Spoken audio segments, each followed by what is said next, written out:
Hello नमस्कार दोस्तों, welcome back my YouTube channel law with Ronit. दोस्तों आप सभी का हमारे इस यूट्यूब चैनल पे स्वागत है। दोस्तों एक बहुत बड़े अपडेट और एक न्यूज़ के साथ आपके सामने आ रहे हैं, जो कि साथियों यूपी पीसीएसजे मेन एग्जामिनेशन से रिलेटेड है। साथियों इसमें हम बात करेंगे हिंदी निबंध लेखन के बारे में।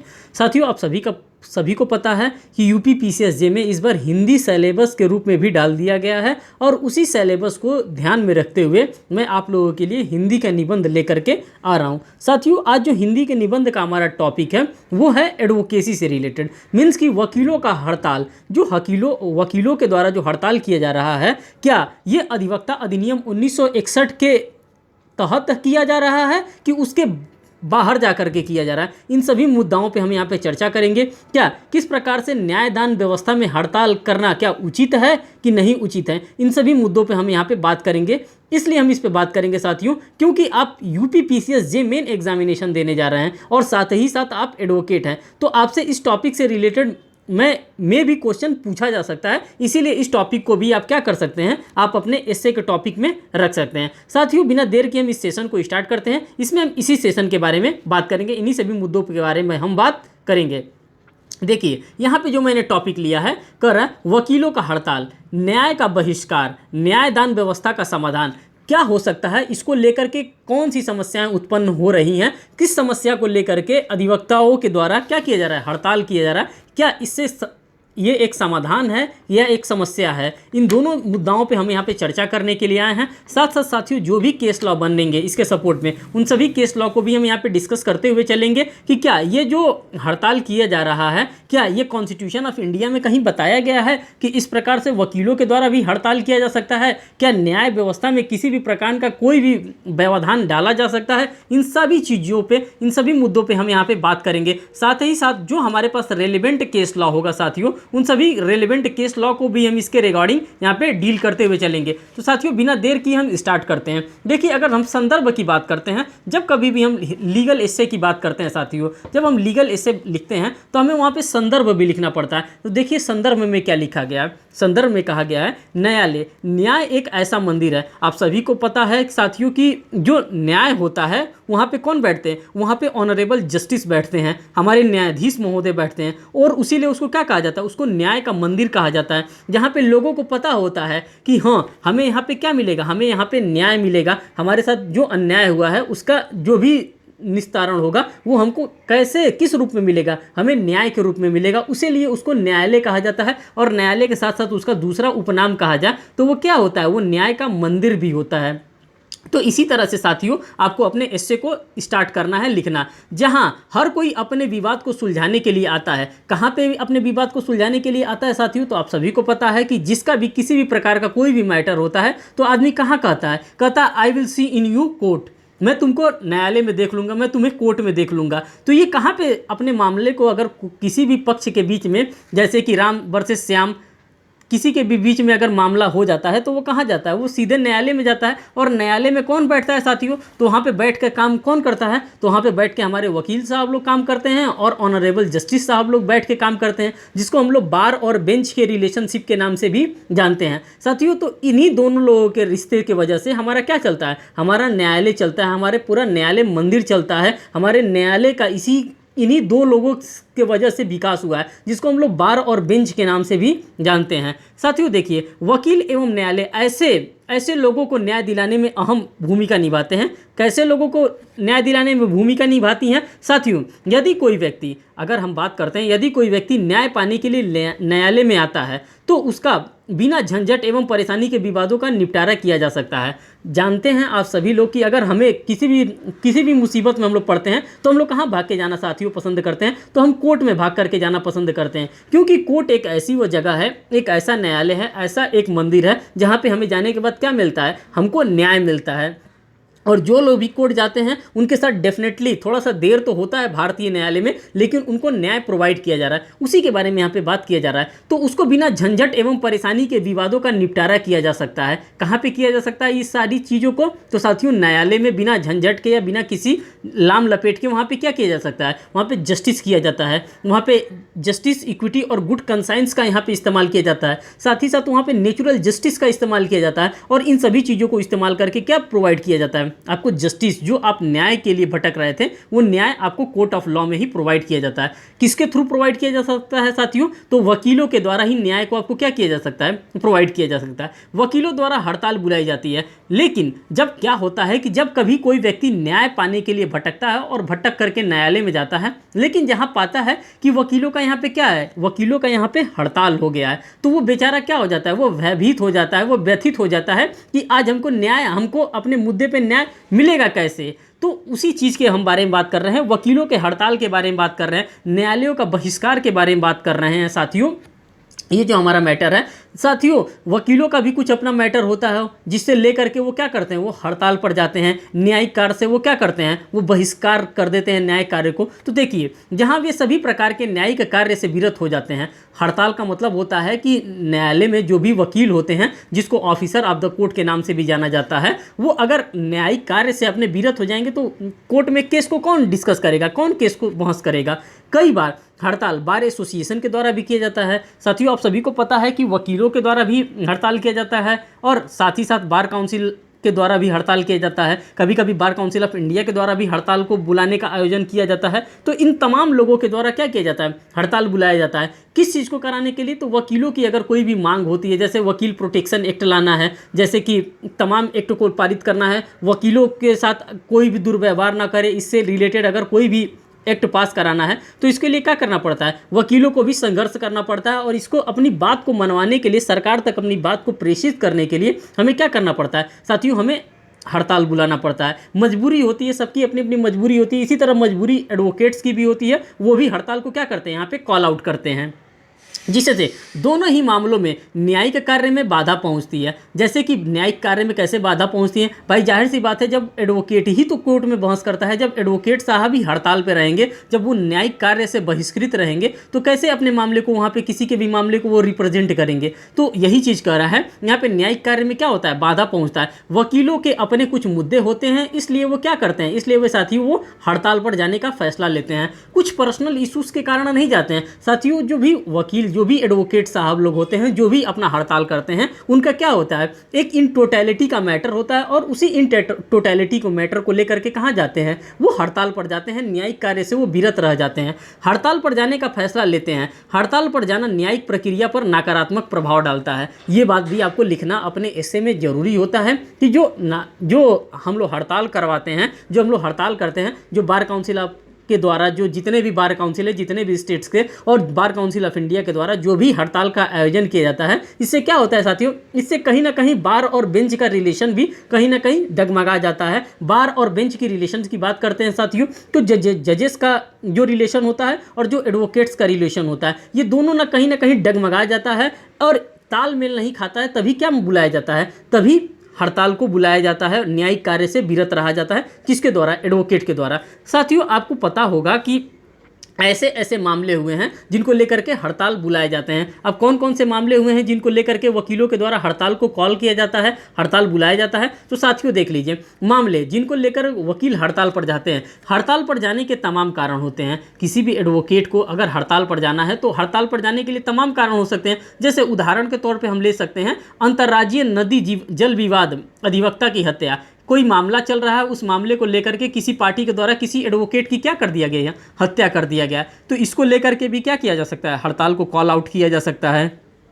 इसलिए कॉल आउट किया जा सकता है क्योंकि हमारे देश में एडवोकेट प्रोटेक्शन एक्ट नहीं है, और एडवोकेट प्रोटेक्शन एक्ट न होने की वजह से लोग क्या करते हैं? एडवोकेट की कहीं ना कहीं नृशंस हत्या कर दिया जाता है। इस चीज़ को लेकर के, एडवोकेट प्रोटेक्शन एक्ट को लेकर के, उसके मांग को लेकर के लोगों के द्वारा क्या किया जाता है? हड़ताल किया जाता है। जहाँ वकीलगण अदालतों के अधिकारियों के तौर पर कार्य करते हैं, न्याय प्राप्त कराना हमारा सभी का अधिकार है। जाहिर सी बात है साथियों, न्याय प्राप्त करना जाहिर सी बात है। जब हम कोर्ट में किसी भी चीज़ को लेकर के हम आर्ग्यूमेंट करते हैं तो एक पार्टी जीतेगी और एक पार्टी हारेगी। जब एक पार्टी जीत जाती है तो दूसरी पार्टी को क्या हो जाता है? गुस्सा आ जाता है और वो क्या करता है? वो सीधे वकील साहब पे ही अटैक कर देता है। तो इन सभी मुद्दों को लेकर के क्या होता है? हम एक एडवोकेट प्रोटेक्शन एक्ट की मांग करते हैं, जो कि अभी राजस्थान सरकार के द्वारा हाल ही में एडवोकेट प्रोटेक्शन एक्ट को भी लागू किया गया है। यही एडवोकेट प्रोटेक्शन एक्ट पूरे भारत में लागू होना चाहिए, इसी मॉडल पे जो अभी किया गया है राजस्थान में, उसी के तर्ज पे पूरे भारत में किया जाना चाहिए, जिससे कि एडवोकेट क्या हो, अपने आप को सुरक्षित महसूस करें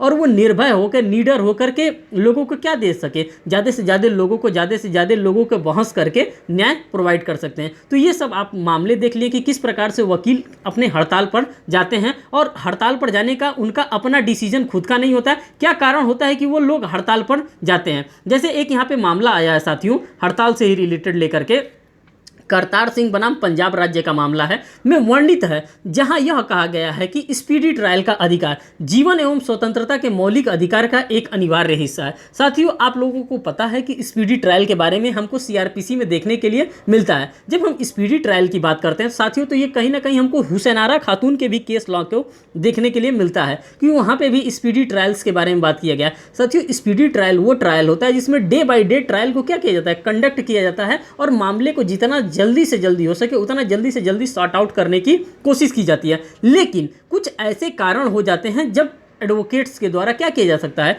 हड़ताल किया जा सकता है, न्यायिक कार्य से विरत रहा जा सकता है। तो इसमें क्या हो जाएगा, वहां पे जो स्पीडी ट्रायल की जो संकल्पना की गई है, जो हमारे सीआरपीसी में, वो स्पीडी ट्रायल कहीं ना कहीं कर्टेल तो हो जाएगा। मान लीजिए कि 2 दिन का हड़ताल हो गया, 3 दिन का हड़ताल हो गया, तो जो 3 दिन में जो केसेस फाइल होने थे, जो 3 दिन में केसेस का बहस होना था, वो केसेस क्या हो जाएंगे, वो फाइल क्या हो जाएंगे, ऑटोमेटिकली अपने आप इंक्रीज हो जाएंगे, नंबर ऑफ केसेस और बढ़ जाएंगे। जो 3 दिन में जो और क्राइम हो रहा है, जो और प्रॉपर्टी इशूज मैटर आ रहे हैं, जो फैमिली डिस्प्यूट से रिलेटेड मैटर आ रहे हैं, वो धीरे धीरे उनका नंबर क्या हो जाएगा, इंक्रीज हो जाएगा। और उसमें जो हमारा न्याय है, जो हमको जस्टिस पाने की जो हमें जल्दी थी, वो हमें जस्टिस अब क्या होगा, जस्टिस अब धीरे धीरे हमको डिलेड मिलेगा, क्योंकि नंबर ऑफ फाइल्स ज़्यादा इंक्रीज हो गई हैं। तो वही बात कह रहा है, जब वकीलों ने हड़ताल और विरोध प्रदर्शन किया, इसका प्रमुख कारण क्या है, बार और बेंच के बीच संघर्ष है। कभी कभी बार को लेकर के और बेंच को लेकर के भी साथियों क्या हो जाता है, आपस में मतभेद हो जाता है, और इस कारण क्या किया जा सकता है, इस कारण भी हम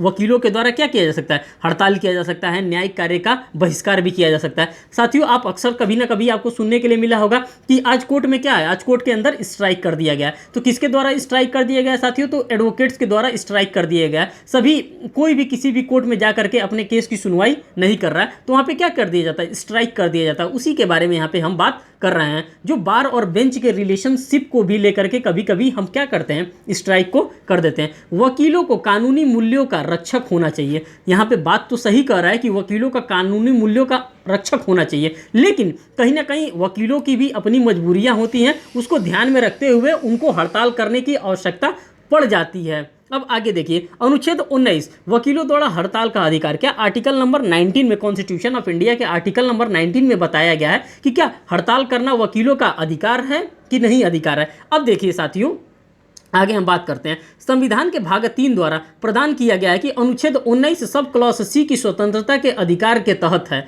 ये किसके तहत है साथियों, तो आप देख सकते हैं ये वैलिड है। किसके according, article number 19 sub clause C के अकॉर्डिंग इसको क्या माना गया, इसको वैलिड माना गया। किस चीज़ को, हड़ताल को वैलिड माना गया, जहां एक समान हित रखने वाले लोगों का समूह एक साथ आ सकता है और अपने अधिकार की मांग कर सकता है। इस प्रकार से क्या किया जा सकता है, अगर इस प्रकार से कोई भी हड़ताल किया जा रहा है तो ये हड़ताल वैलिड होगा। इस हड़ताल को इनवैलिड नहीं किया जा सकता है, इस हड़ताल को मतलब अवैध घोषित नहीं किया जा सकता, क्योंकि यहाँ पे इन टोटलिटी की मांग की जा रही है। किसी एक व्यक्ति के द्वारा अपने पर्सनल इंटरेस्ट के लिए हड़ताल नहीं किया जा रहा है, यहाँ पे सोसाइटी को देखते हुए हड़ताल किया जा रहा है। और साथ साथ हमको कौन सपोर्ट कर रहा है साथियों, तो हमारे कॉन्स्टिट्यूशन ऑफ इंडिया का आर्टिकल 19 का सब क्लॉज सी भी इसको क्या कर रहा है, सपोर्ट कर रहा है कि आप हड़ताल कर सकते हैं। किसको देख करके हड़ताल कर सकते हैं साथियों, इन टोटलिटी मीन्स कि लार्ज नंबर के इंटरेस्ट को देखते हुए आप क्या कर सकते हैं, हड़ताल कर सकते हैं। जैसे हम पीआईएल फाइल करते हैं तो पीआईएल एक आदमी के इंटरेस्ट के लिए नहीं फाइल किया जा सकता है साथियों,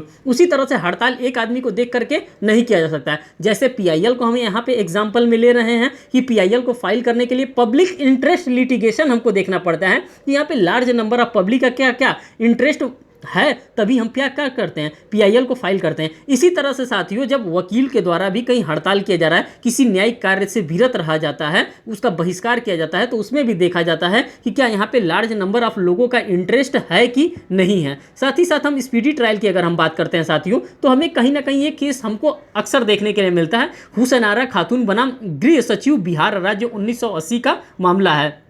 और इस मामले में ये भी बताया गया था साथियों कि किस प्रकार से आपको स्पीडी ट्रायल करना है, डे बाय डे ट्रायल करके आपको मामले को क्या करना है, सॉर्ट आउट करना है। इसमें त्वरित न्याय पाने के लिए संविधान के अनुच्छेद 21 के अंतर्गत जीवन और स्वतंत्रता के मौलिक अधिकारों का एक अभिन्न और आवश्यक हिस्सा बताया गया है। किसमें बताया गया साथियों? तो हुसैन आरा खातून बनाम गृह सचिव राज्य 1980 के मामले में ये बातें बता दिया गया है कि आपको आर्टिकल 21 के अकॉर्डिंग आपको क्या करना है साथियों, स्पीडी ट्रायल करना है और साथ ही साथ इसमें क्या करना है, जीवन और स्वतंत्रता के मौलिक अधिकारों को भी यहाँ पे कर्टेल होने से बचाना है। वकीलों द्वारा हड़ताल पर जाना मौलिक अधिकार का उल्लंघन होगा। यहाँ पे साफ साफ बता दिया गया है कि वकीलों के द्वारा अगर कोई भी वकील अगर हड़ताल पर जाता है तो वो क्या होगा, मौलिक अधिकारों का उल्लंघन होगा। इस तरह के उल्लंघन की अनुमति नहीं दी जा सकती। इस प्रकार का कोई भी उल्लंघन किया जा रहा है किसी भी एडवोकेट के द्वारा तो इस प्रकार का उल्लंघन की अनुमति नहीं दी जा सकती है। लेकिन जब हम बात करते हैं जिससे एडवोकेट गवर्न होते हैं, जिसको हम लोग अधिवक्ता अधिनियम 1961 के बाद नाम से जानते हैं,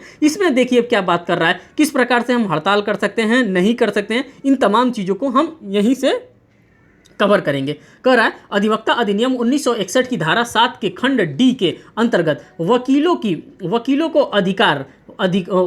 अधिकार, विशेषाधिकार और उनके हितों की रक्षा की जिम्मेदारी बार काउंसिल ऑफ इंडिया को दी गई है। जाहिर सी बात है हम लोग किससे गवर्न होते हैं साथियों, तो हम लोग गवर्न होते हैं अगर स्टेट में है तो बार काउंसिल के हम स्टेट में है, जैसे हम यूपी बार काउंसिल स्टेट में है तो बार काउंसिल हम यूपी से गवर्न हो रहे हैं, और इसी के साथ साथ हम किससे गवर्न होते हैं, बार काउंसिल ऑफ इंडिया से भी गवर्न होते हैं। तो वही कह रहा है कि बार काउंसिल ऑफ इंडिया को दी गई है, इसकी जिम्मेदारी किसको दी गई है, जो एडवोकेट अधिनियम 1961 का एक्ट है, इसको जिम्मेदारी किसको सौंपी गई है, तो ये सौंपी गई है बार काउंसिल ऑफ इंडिया को। इसलिए वकीलों की शिकायत की सुनवाई की जानी चाहिए। अगर वकील कोई भी शिकायत कर रहा है वो इन टोटलिटी काफ़ी लोगों को देखते हुए अगर किसी भी बात को रख रहा है समाज में, तो उसकी बात को किस तरह से सुनी जानी चाहिए, किसके द्वारा सुनी जानी चाहिए, तो सुनी जानी चाहिए बार काउंसिल ऑफ इंडिया के द्वारा। और बार काउंसिल ऑफ इंडिया को एक क्या लेना चाहिए, एक उसके साथ साथ एक कदम उठाना चाहिए, बार काउंसिल द्वारा आगे कदम उठाना चाहिए ताकि वह मामले का निपटारा अच्छे से कर सके। अगर हमारा कोई भी डिस्प्यूट हो जा रहा है तो हमारे गार्जियन को ही तो बताया जाएगा। तो साथियों एडवोकेट्स का गार्जियन कौन है,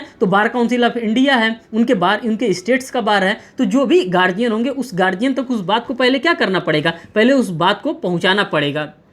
हाल ही में उत्तराखंड उच्च न्यायालय ईश्वर सांडिल्य बनाम उत्तराखंड राज्य एवं अन्य के मामले में वकीलों द्वारा अदालतों में हड़ताल करना, बहिष्कार करना अवैध है और यह कदाचार है। और इसको क्या माना गया, इसको कोड ऑफ कंडक्ट के अकॉर्डिंग भी इसको कदाचार माना गया है। किसको साथियों कदाचार माना गया है, जो वकीलों के द्वारा जो भी हड़ताल किया जा रहा है इसको क्या माना गया, इसको कदाचार माना गया। और ये बात कौन बता रहा है, ये उत्तराखंड उच्च न्यायालय के द्वारा ये बात साथियों बताई जा रही है। मामला कौन सा है, ईश्वर सांडिल्य बनाम उत्तराखंड राज्य का मामला है और इसमें बताया गया है, कहा जा रहा है जिसके लिए उन्हें स्टेट बार काउंसिल और इसकी अनुशंसा समिति द्वारा क्या देना चाहिए, अनुशासनात्मक कार्यवाही की जा सकती है। और इस चीज़ के लिए अगर कोई भी एडवोकेट अगर किसी भी प्रकार का कोई भी हड़ताल कर रहा है तो उनके खिलाफ क्या किया जाना चाहिए, उनके खिलाफ अनुशासनात्मक कार्यवाही भी की जा सकती है। तो साथियों आप लोगों ने देखा कि किस प्रकार से यहाँ पे जो भी क्वेश्चन था, जो भी निबंध का आपका टॉपिक था, वकीलों का हड़ताल, न्याय का बहिष्कार, न्यायदान व्यवस्था का समाधान, इन सभी चीज़ों को हमने यहाँ पे एनालिसिस करने का कोशिश किया। जो भी जितना हो सकता था, जो आपके एग्जामिनेशन के लिए रेलिवेंट था, उन सभी टॉपिक्स को हमने यहाँ पे बताने का कोशिश किया। साथियों आपसे एक रिक्वेस्ट है, अगर ये सेशन आपको अच्छा लग रहा हो तो साथियों आप प्लीज़ हमें कमेंट सेक्शन में कमेंट करके बताएं कि हो और भी हम इससे लाएँ तो किस टॉपिक पे आपके लिए एसए लाएं जो कि यूपी पीसीएसजे मेन एग्जामिनेशन के लिए आपके लिए रेलिवेंट होगा। साथियों अगर आप हमारे चैनल पर नए हैं तो चैनल को जरूर सब्सक्राइब करिए, वीडियो को लाइक करिए और बेल बटन दबाना तो बिल्कुल ना भूलिए, जिससे मैं कोई भी लेटेस्ट अपडेट लेकर के आ रहा हूं यूपी पीसीएसजे मेन एग्जामिनेशन से रिगार्डिंग, बिहार जुडिशरी से रिगार्डिंग, उत्तराखंड जुडिशरी से रिगार्डिंग, और साथ ही साथ कितने भी एलएलएम एंट्रेंस हो रहे हैं, एलएलबी एंट्रेंस एग्जामिनेशन हो रहा है, उनसे भी रिलेटेड कोई भी इंफॉर्मेशन हो रहा है, कोई भी नोटिफिकेशन हो रहा है, वो सभी नोटिफिकेशन, सभी अपडेट हम आपको अपने इसी यूट्यूब चैनल पर दे रहे हैं। साथ साथ साथियों मैं आपको बता दे रहा हूं कि यहाँ पे आपको इंटर्नशिप भी अगर कोई करना होगा, कोई भी लीगल इंटर्नशिप करना हो, चाहे वो इलाहाबाद हाई कोर्ट में करना हो, चाहे वो सेंट्रल एडमिनिस्ट्रेटिव ट्रिब्यूनल में करना हो, चाहे आपको कहीं भी किसी भी संस्था में आपको इंटर्नशिप करना हो, उसके बारे में भी मैं आपको अच्छे से अच्छा जानकारी, मैं आपको नॉलेज प्रोवाइड कर दूंगा। अगर आपको करना है, अगर आपका कोई छोटा भाई बहन करना चाहता है तो आप हमें फ्री होकर कॉल कर सकते हैं, हमसे बात कर सकते हैं। यहाँ पे मेरा कॉन्टैक्ट नंबर भी दिया है, मैं आपको फैसिलिटेट कर दूंगा, मैं आपको बता दूंगा कि आपके भाई को या बहन को या आपको खुद को कहाँ इंटर्नशिप करना चाहिए, कितने दिन का इंटर्नशिप करना चाहिए, इंटर्नशिप के दरमियान आपको क्या क्या चीज़ें सिखाई जाती हैं, इन सारी चीज़ों के बारे में मैं आपको इसी वीडियो के माध्यम से जो होगा, जैसा आपका कमेंट आएगा उसके अकॉर्डिंग मैं सारी बातें आपको बता दूंगा। बहुत बहुत धन्यवाद दोस्तों वीडियो को वॉच करने के लिए। थैंक यू साथियों।